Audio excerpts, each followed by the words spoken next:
রোজাদারের জন্য দুইটা আনন্দ। একটা আনন্দ হচ্ছে আল্লাহর দিদার, দুই নম্বর আনন্দ হচ্ছে ইফতার। বান্দা যখন ইফতারকে সামনে নিয়ে হুকুমের অপেক্ষায় বসে থাকে, আল্লাহ পাক বান্দাকে ডেকে ডেকে, ফেরেশতাদেরকে ডেকে ডেকে আল্লাহ বলতে থাকেন, আমার বান্দারা আমার হুকুমের অপেক্ষায় আজকে বসে আছে, আমার বান্দাদের জীবনের সব গুনাহ আমি আল্লাহ মাফ করে দিলাম। হুকুমের অপেক্ষায় আমরা বসে থাকি, একটা মিনিট একটা সেকেন্ড আমরা এদিক সেদিক করি না। কার ভয়ে? সবাই বলেন কার ভয়ে? আল্লাহর ভয়ে। ক্ষুধায় তৃষ্ণায় বুকটা ফেটে যাচ্ছে, কিন্তু আমরা খাই না। কেন খাই না? কাকে ভয় করি? কাকে ভয় করে? আল্লাহকে ভয় করে। এই আমলটা আমরা করব, একা ইফতার করব না, আমার সন্তানগুলোকে ইফতারের কাতারে বসাবো। পারবো তো ইনশাআল্লাহ? আর একটা আমল আপনাদেরকে শিখিয়ে দিই। সে আমল হচ্ছে, আপনি আপনার পরিবারকে নিয়ে বাড়িতে ইফতার করতে বসেছেন, সবাইকে এক জায়গায় করে ইস্তিগফার পড়ে, দরুদ পড়ে, দোয়া পড়ে, হাত তুলে দোয়া করবেন। পারবেন তো ইনশাআল্লাহ? পারবেন ইনশাআল্লাহ? এবার আপনার পরিবারের কি কি সমস্যা আছে সবাই মিলে বলুন। একদিন আপনি দোয়া করবেন, একদিন আপনার সন্তানগুলো দোয়া করবে। যা পারুক না কেন, অভ্যাস হোক। বাবু তুমি দোয়া করো,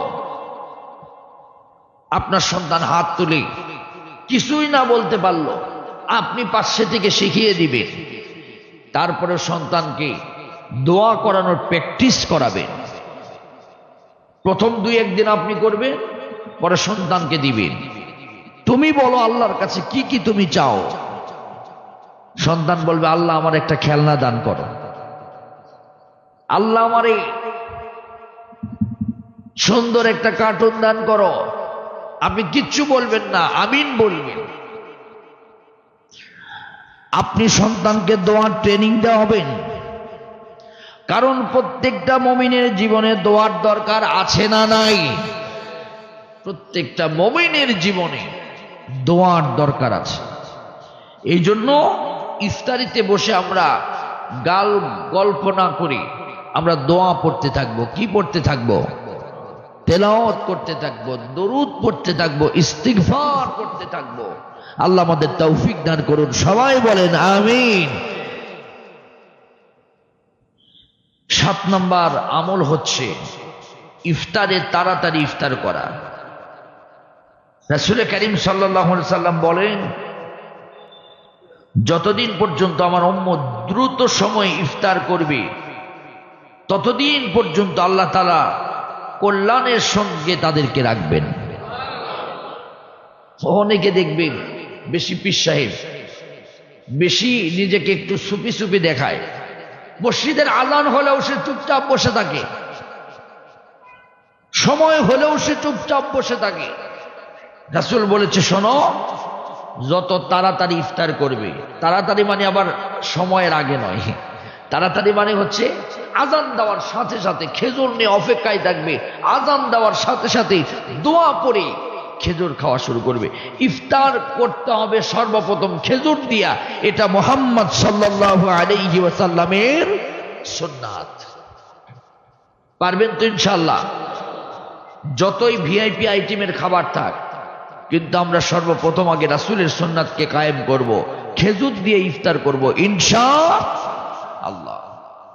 আর যারা ইফতার দিবেন কারো সামনে, অবশ্যই কিছু থাক আর না থাক একটা ভালো মানের খেজুর দিবেন। পারবেন তো ইনশাআল্লাহ? বাড়িতে যে মান যা কিছু থাক আর না থাক, ভালো মানের একটা খেজুরের ব্যবস্থা আপনি রাখবেন। এতে রাসূলের সুন্নাত কায়েম হয়ে যাবে। রাসূল বলেন, যাদের বাড়িতে সব সময় খেজুর থাকে, আল্লাহ তাআলা সব সময় জাইতুন থাকে, সব সময় কোরআনে কারীম থাকে, সব সময় জমজমের পানি থাকে, সব সময় মিসওয়াক থাকে। আল্লাহ তাআলা এই জিনিসগুলোর বিনিময়ে 3 ফল থাকে। এই জিনিসগুলোর বিনিময়ে আল্লাহ তার ঘরের ভিতরে রহমত নাজিল করেন। একটু জোরে বলবেন না সুবহানাল্লাহ। কিন্তু আমাদের ঘরে খেজুর নাই।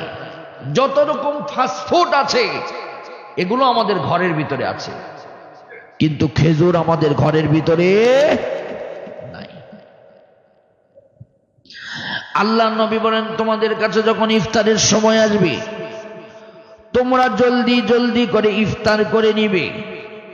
তোমরা যত তাড়াতাড়ি ইফতার করবে আল্লাহ পাক তত তাড়াতাড়ি তোমাদেরকে বরকত দান করে দিবেন। এই জন্য আমরা তাড়াতাড়ি করে ইফতার করব ইনশাআল্লাহ। 8 নাম্বার হচ্ছে ইফতারের সময় দোয়া পড়া। দোয়া করা, দোয়া পড়া। আল্লাহুম্মা লাকা সুমতু ওয়া আলা রিজকিকা ওয়া আফতারতু। আরো অনেক দোয়া আছে হাদিসের ভিতরে। আল্লাহুম্মা লাকা সুমতু ওয়া তাওয়াক্কালতু আলা রিজকিকা ওয়া আফতারতু বিরহমাতিকা। আরো অনেক দোয়া আছে, সেই দোয়াগুলো আপনারা পড়বেন। ইফতারের একটি প্রচলিত দোয়া হলো আল্লাহুম্মা লাকা সুমতু ওয়া আলা রিজকিকা ওয়া আফতারতু। কি বললাম আমরা? আল্লাহুম্মা, হে আল্লাহ, আমাদের মালিক কে? সব কথাগুলো আমরা কাকে বলবো? হে আল্লাহ, আমি একমাত্র আপনার জন্যই রোজা রেখেছি এবং আপনার দেওয়া রিজিক দ্বারাই আমি আবার আপনার কথা মতোই রোজা ভাঙতেছি। সুবহানাল্লাহ পড়েন। এই কথা বললে খুশি হন কে? সবাই বলেন খুশি হন কে?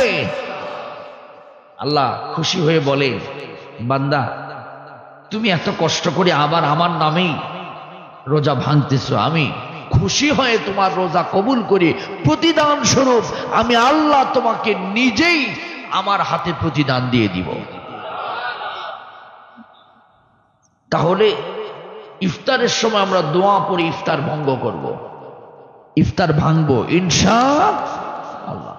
যারা আমরা জানি তারা তাড়াতাড়ি মানে জোরে জোরে উচ্চারণ করব, আর যারা আমরা জানি না তারা তাদের সাথে মুখ মিলিয়ে পড়ব, আর জানার চেষ্টা করব, পড়ার চেষ্টা করব ইনশাআল্লাহ। 9 নাম্বার হচ্ছে সাহারি ও ইফতারের খেজুর খাওয়া, যেটা বললাম আপনাদেরকে, খেজুর দিয়ে ইফতার করা। 10 নাম্বার হচ্ছে পাপ কর্ম বর্জন করা। আমরা পাপ করি কি করি না? সবাই কথা বলেন, আমরা পাপ করি কি করি না? আমরা পাপ করি। পাপ করতে করতে আমাদের জীবনটা আমরা নষ্ট করে ফেলে দিয়েছি। এমন কোন গুনাহ নাই যে গুনাহ আমরা করি নাই। আপনি আপনার নিজেকে প্রশ্ন করেন, কি কি গুনার সাথে আপনি জড়িত ছিলেন?